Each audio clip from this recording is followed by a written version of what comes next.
Пред малку ви кажав дека сум во процес на регрутација на нови членови на нашиот тим и она што постојано ги прашуваме и секого го прашуваме е зошто аплициравте. И не доаѓа ред да ги прашам колегите што се по 13, по 17 години во нашата компанија зошто останувате. Веројатно е тоа по приоритетното прашање што треба да си го поставиме самите на себе и на нашите колеги.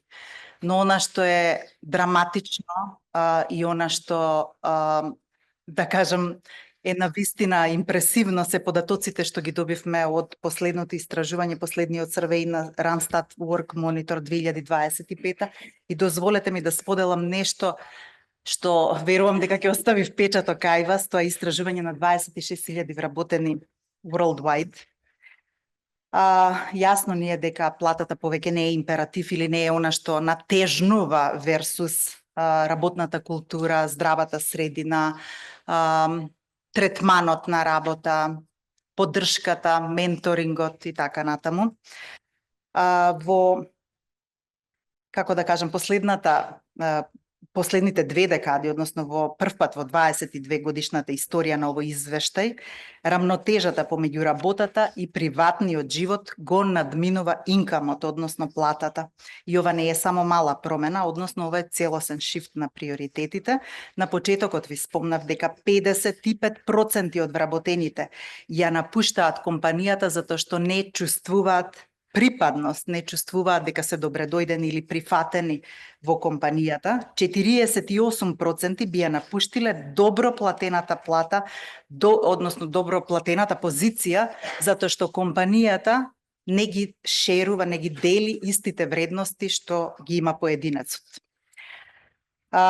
Така е затоа што ние луѓето не бараме само работа и плата, бараме смисла, бараме нешто што ќе го исполни нашиот живот, што ќе не направи да се чувствуваме исполнети, дека придонесуваме и дека придонесуваме за подобар живот и на нашето семејство.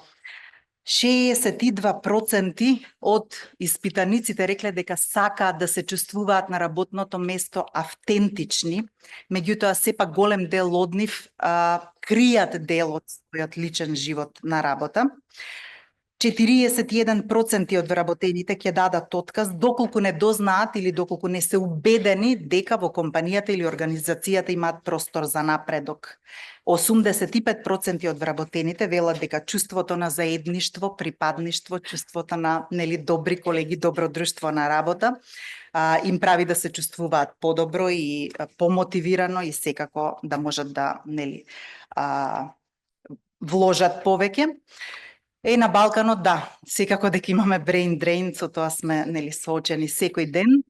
На луѓето кои што се од Балканот, важно им е да се чувствуваат безбедни, односно да знаат дека нивната работа е провайдер или нуди безбедно, сигурно работно место. Тоа се 88% од испитаниците, а рамнотежата помеѓу животот,